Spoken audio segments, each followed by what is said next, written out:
Bonjour à tous, j'espère que vous allez tous bien. Ça fait un petit moment que je vous avais pas fait de vidéo et on est reparti pour une vidéo assez différente de d'habitude parce que j'avais envie de parler un petit peu de civilisation, de parler un petit peu de ce qui se passe aujourd'hui et ce qui s'est passé en fait dans les générations arrière. Donc on va parler justement de civilisation. Et vous allez voir vers quoi je vais vous amener. Alors après, c'est ma théorie, parce que voilà, pour moi c'est ma théorie, parce que c'est comme ça que je vois les choses, et puis selon ce que j'observe aussi. Après, je dis pas que, voilà, que j'ai raison, mais bon, l'histoire s'appuie quand même dessus, et aussi tout ce qui est les historiens, etc. Donc on va parler déjà de civilisation. Donc il y a eu plusieurs civilisations avant nous. Donc ici je suis allée sur, si vous voulez aller voir l'article, je vais vous le montrer. Donc je suis allée sur, ça s'appelle Superprof, donc c'est un blog voilà, que j'ai bien aimé parce que c'est très bien écrit. C'est aussi la même façon de voir les civilisations. Et donc du coup, ça me permet de m'appuyer sur quelque chose de déjà établi, sans pouvoir faire 36 000 recherches. Voilà, j'ai fait un peu ma feignante, mais en même temps, je ne suis pas scientifique, je ne suis pas géologue non plus, donc ni archéologue. Donc on laisse ce métier aux professionnels, et nous, on essaye en fait d'en faire quelque chose. Donc l'histoire des grandes civilisations qui ont façonné le monde. Donc il y a eu plusieurs civilisations, ça on le sait tous. Donc je vais vous parler un peu. Il y a eu les Incas, les Aztèques, les habitants de l'Égypte ancienne ou les Grecs de l'Antiquité. Donc ont tous en commun un élément fondamental, ce sont des civilisations qui ont profondément transformé le monde, et elles ont toutes apporté à l'humanité des éléments indispensables à son évolution. Donc là, jusqu'à maintenant, on est d'accord. Le terme civilisation évoque dans l'imaginaire de la plupart des gens un monde disparu. Toutes ces civilisations ont en effet vécu la même histoire dramatique, développement de la population et des infrastructures et expansion du territoire.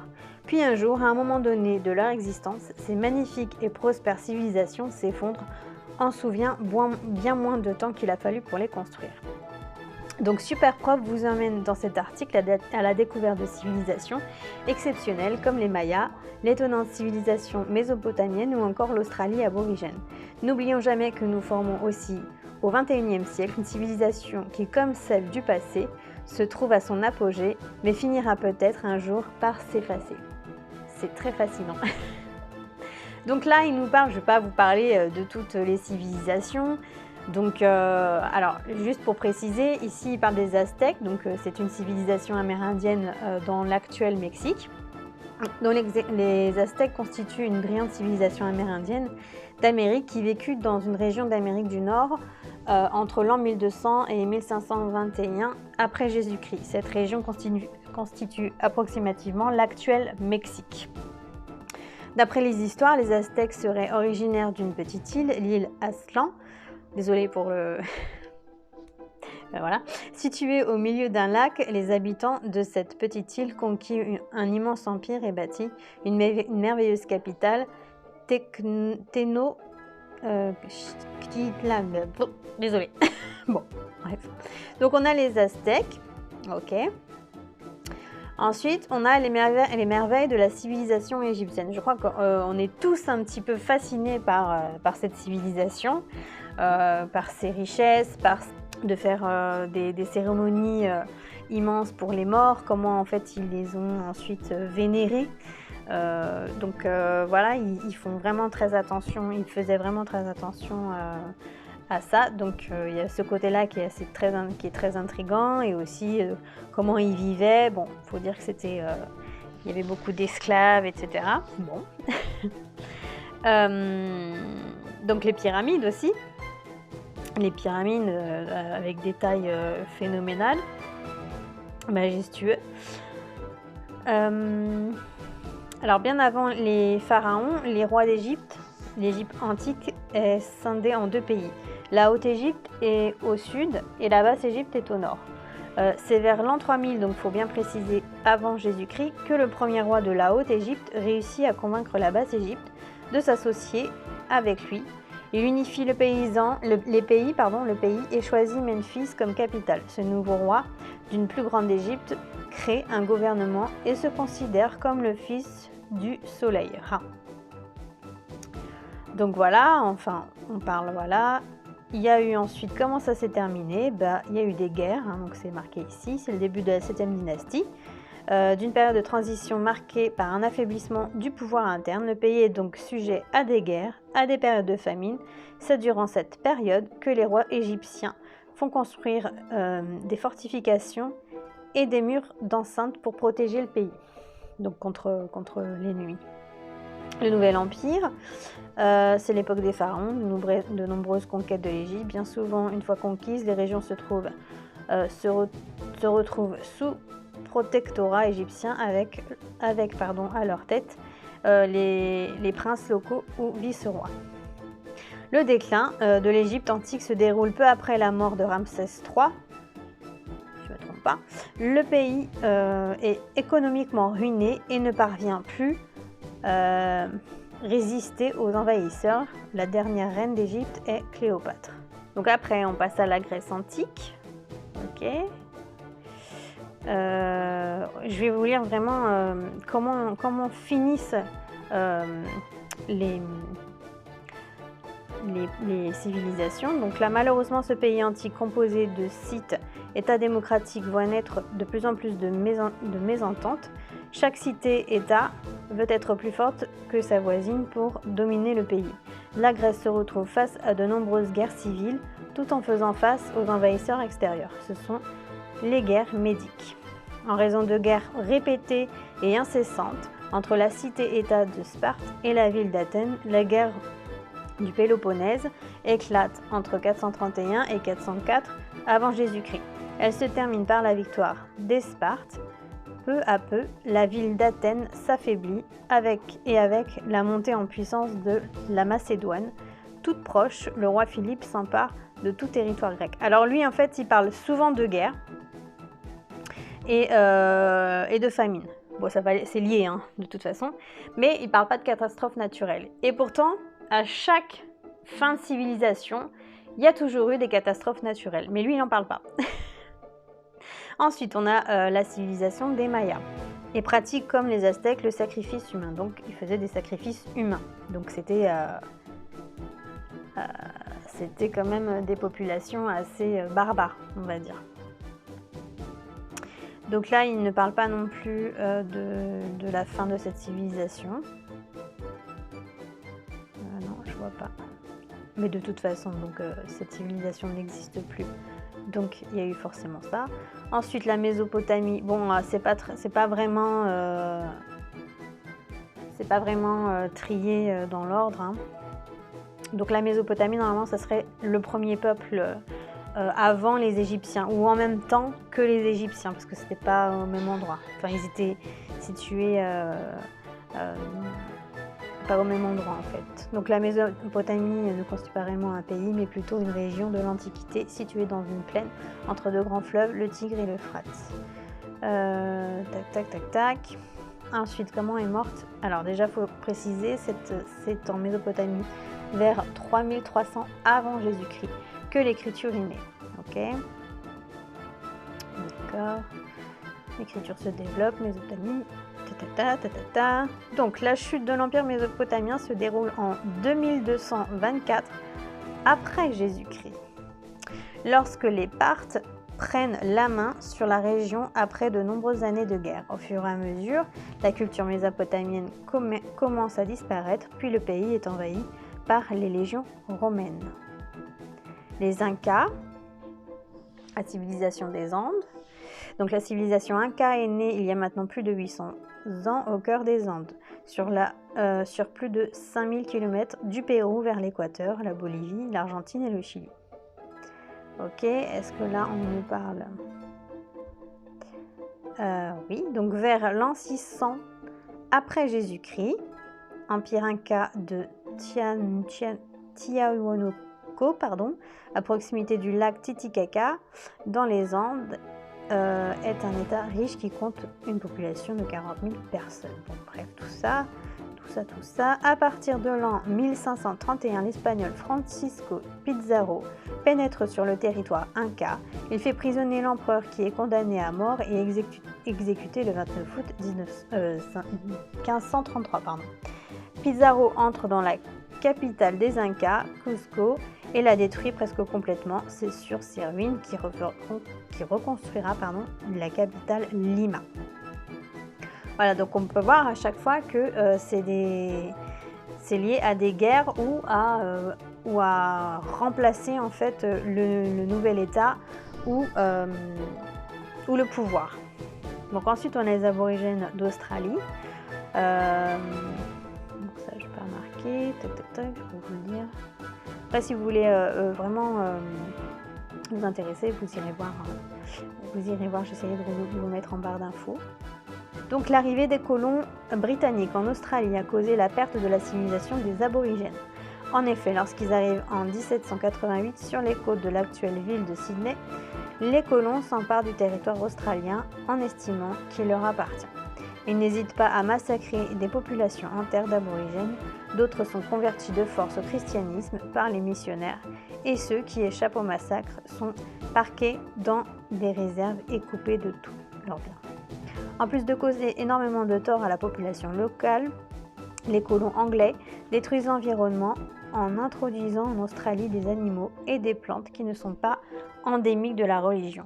De nouvelles espèces végétales sont plantées et modifient complètement l'environnement à tout jamais. Des animaux endémiques de l'Australie, comme le kangourou, et qui font concurrence aux animaux d'élevage, sont massacrés. Donc là encore, c'est une prise de pouvoir. Voilà, donc là c'est tout ce qui raconte un petit peu sur les civilisations. Donc moi je voulais rajouter grâce aussi à mon intéressement aux civilisations, grâce aussi à mon intéressement à comment sont mortes les civilisations.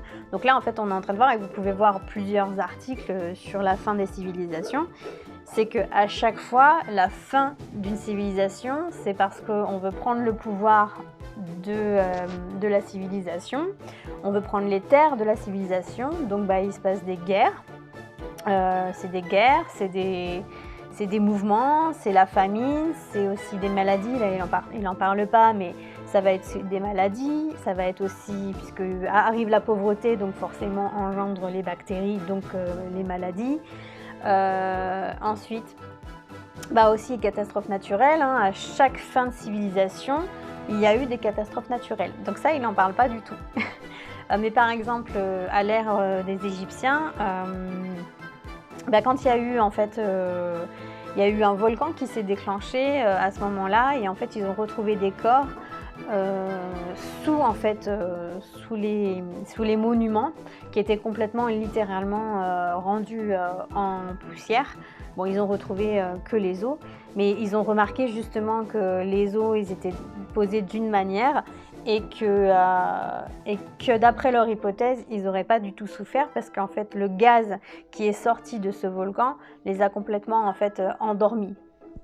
Donc si vous voulez, il y a eu à chaque fois aussi des catastrophes naturelles, donc dans chaque fin de civilisation. Donc il y a eu 7 grandes civilisations. Aujourd'hui, nous, on est aussi une civilisation, donc on fait partie de l'histoire. Et est-ce que nous aussi, on va avoir cette fin de civilisation? Donc oui, forcément, c'est comme si c'était un cycle qui se répétait sans cesse. Donc il y aura forcément une fin de civilisation. Mais qu'est-ce qui se passe après chaque fin de civilisation? Eh bien, il y a un renouveau, il y a encore quelque chose qui démarre en fait.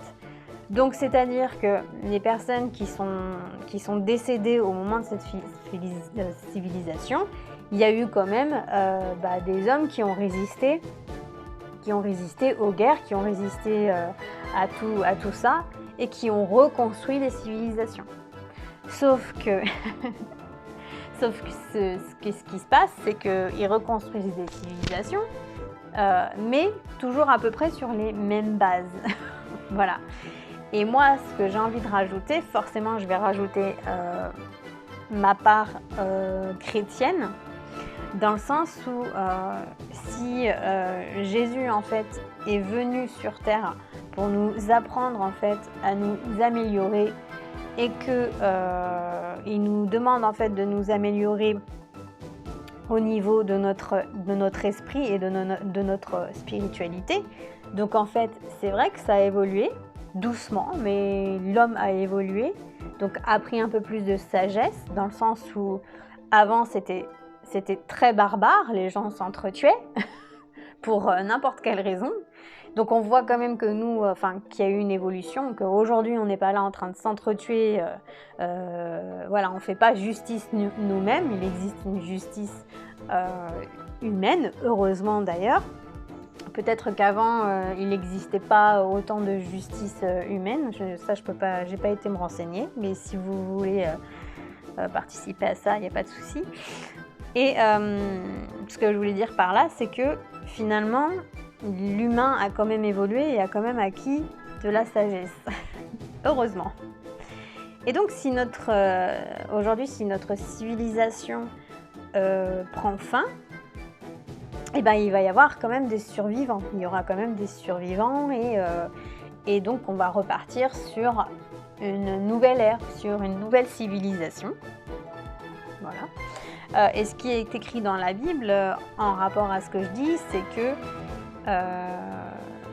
on ne peut pas savoir si ça sera vraiment la fin des temps, si c'est vraiment la fin de l'humanité. Ça, on n'en a aucune idée finalement, puisque ça reste des écrits et ça reste aussi des écrits mythologiques,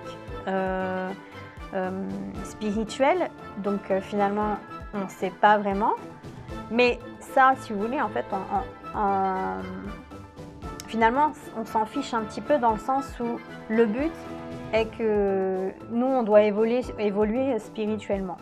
Et si on arrive à évoluer spirituellement, peut-être qu'un jour, on arrivera à vivre ensemble en paix et sans que personne veuille prendre la place de l'autre et qu'on soit vraiment égaux. Et justement, l'humain n'arrive pas à être égal.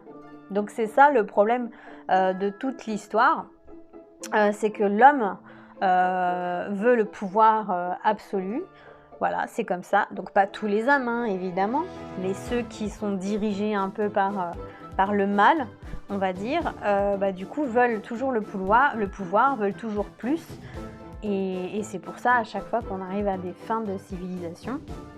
Et pour ça qu'il y a des guerres, et pour ça, etc. Mais je voulais mettre l'accent vraiment sur les catastrophes naturelles. Et dans un sens, je me dis, est-ce que ça, les catastrophes naturelles, sont pas justement liées avec cette puissance qui est Dieu? Est-ce que c'est pas lui qui fait que justement il estime que cette civilisation a été à la fin de son évolution et qu'il est temps de tout recommencer et de reprendre à zéro? Donc il y a l'humain, forcément, il y a l'humain et son côté mauvais, mais il y a aussi des catastrophes naturelles et ça, on ne peut pas l'expliquer. Je veux dire, c'est pas parce que il va y avoir des guerres qu'on est en train de tuer en fait, de tuer ces catastrophes. Donc peut-être la surpopulation, à la limite, où vraiment ça fait que justement il y a ces catastrophes. Mais c'est comme si qu'il y avait quand même quelque chose de bien plus grand que nous qui vient en fait détruire aussi ce côté de civilisation. Et donc c'est marqué aussi dans la Bible, si on se réfère vraiment à la Bible, où il est écrit que voilà, il se passera des catastrophes. Je lis pas un morceau de la Bible précisément. Je vous laisse aller voir, mais voilà, c'est noté quand même il se passera quand même quelque chose qui sera inévitable, si vous voulez. Et ils resteront que ceux qui ont le cœur ouvert, finalement. Ceux qui pensent, ceux qui croient en Jésus et en Dieu. Donc je ne veux pas vraiment parler de religion dans cette vidéo, mais c'était vraiment pour faire un point justement sur les civilisations, et que d'un côté, qu'est-ce qui pourrait nous sauver? Si on croit en Dieu et en Jésus, peut-être que c'est ça qui pourrait nous sauver. C'est-à-dire que est-ce que ce ne serait pas à nous d'avoir la mission justement après cette civilisation morte, de repartir sur une nouvelle civilisation, mais avec des cœurs plus purs, on va dire. Mais est-ce que finalement, est-ce que de toute façon l'homme a toujours son côté mauvais? Oui. Oui, tant qu'il ne travaille pas sur lui et tant qu'il ne souhaite pas la paix finalement. Donc là, je vous reparle de mon expérience personnelle. C'est que moi, j'ai vécu beaucoup du côté obscur, on va dire, et qu'aujourd'hui, à mes 40 ans, j'ai envie d'être en paix et vivre en paix. C'est-à-dire, j'ai plus envie de me prendre la tête avec des gens, j'ai plus envie de certaines choses. Il y a certaines choses dont je me détache complètement. Et que je sens que mon cœur est plus apaisé et plus serein, on va dire. Et que je pourrais me mettre en colère, enfin ça n'a rien à voir, hein, c'est humain.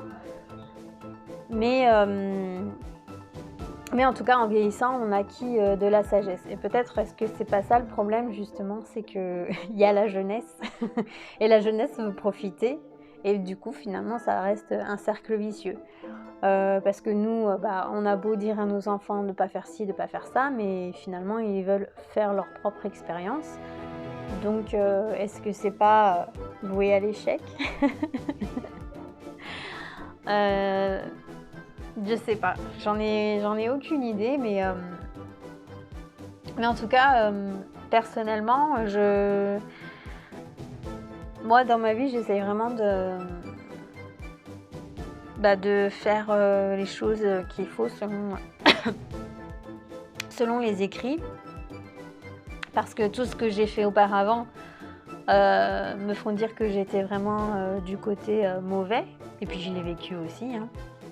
Donc j'ai côtoyé les démons de près, donc pour moi c'est une certitude que voilà, qui est du mal et qui est du bien ici sur Terre. Et que nous sommes aidés par cette énergie du mal ou cette énergie du bien. Et je voulais justement revenir aux civilisations. C'est que dans ces civilisations, à chaque moment, on parle de Dieu. On parle de divinité, de Dieu, qui font appel aux dieux. Et moi, j'en conclus que finalement, peut-être justement, ils ont fait appel à des dieux. Déjà, ils croyaient en plusieurs dieux, pas qu'à un seul dieu. Et justement, est-ce que c'est pas ça le problème? C'est que justement, c'était plusieurs dieux, et qui est-ce qui se manifeste en tant que fausse lumière et en tant que Dieu? C'est le diable. Donc je me dis peut-être que tout simplement, c'était des démons, c'était pas des dieux, c'était des démons qui faisaient croire aux humains qu'ils étaient des dieux. Et qu'on en revient aujourd'hui à dire que finalement il n'y a qu'un dieu, un dieu d'amour, il n'y en a qu'un. Et puis c'est tout. Donc voilà ma conclusion. Est-ce que c'est tiré par les cheveux? Je sais pas, j'ai pas l'impression. C'est plutôt cohérent. Maintenant après... voilà, ça c'est mes croyances, et puis je trouve que ça correspond pas mal à l'arrêt des civilisations et le début d'une nouvelle. Voilà, après, c'est quand même marqué que dans la Bible qu'il y a l'Apocalypse, donc il y aura forcément une fin à tout, ou pas, ou pas, on sait pas.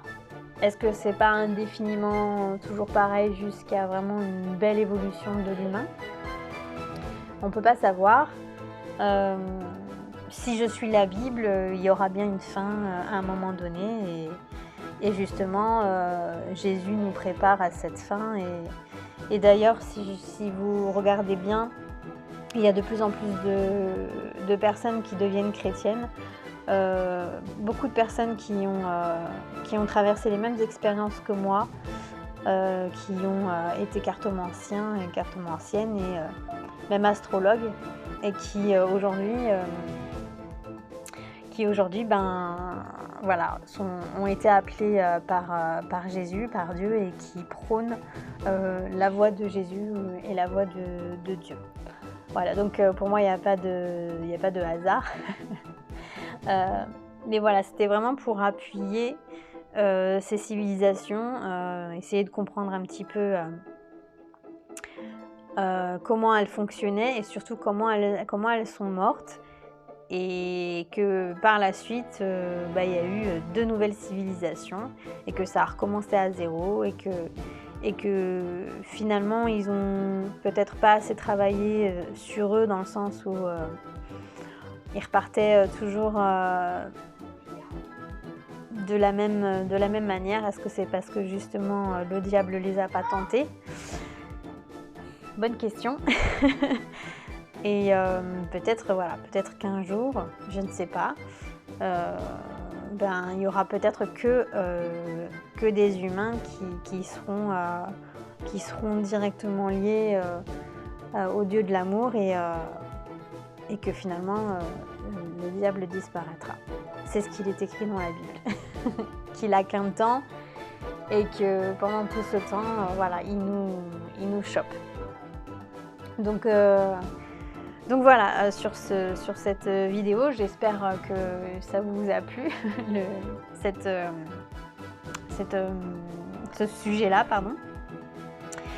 Comme d'habitude, je laisse pas les commentaires, mais voilà, si vous avez envie d'en parler, n'hésitez pas, il y a toujours le WhatsApp pour en discuter et puis vous poser vos questions. Et voilà, suivez-moi aussi sur TikTok, je suis de plus en plus dessus. Pour ça, vous me voyez moins ici. Mais c'est vrai que du coup, il y a plus d'interactions. Sur TikTok, on peut plus discuter avec les gens, etc. Que YouTube, c'est vraiment très très vaste, très très grand. Et parfois, il y a quand même de mauvaises énergies. Donc c'est pour ça. Et puis surtout en fait, c'est les écrits. Et moi, j'ai beaucoup de mal avec les écrits. Sur TikTok, l'avantage, c'est que je fais des lives et là, on peut interagir complètement ensemble. Et ça, en fait, j'adore. Donc, si vous voulez interagir justement avec moi, n'hésitez pas à me suivre sur TikTok, donc toujours Brillantois. Et voilà, quand je ferai des lives, on pourra vraiment parler en direct et ça sera vraiment mieux. Donc voilà, Instagram, TikTok, YouTube, Facebook. J'essaye de plus me focaliser sur les applications où je peux faire des lives. Donc voilà. Donc n'hésitez pas à partager aussi ces vidéos, pour qu'il y ait d'autres personnes qui s'abonnent. Je vois qu'on augmente, donc à partir de 1000 abonnés, donc j'y suis presque. Justement, je vais pouvoir faire des lives, donc là on pourra vraiment interagir ensemble et ça sera super intéressant. Donc n'hésitez vraiment pas à partager autour de vous pour qu'on puisse augmenter encore les abonnés, on y est presque. Et puis en attendant, vous pouvez me retrouver sur TikTok et là on pourra vraiment échanger ensemble. Voilà, j'espère que cette vidéo vous a plu et je vous dis à très vite. Ciao ciao.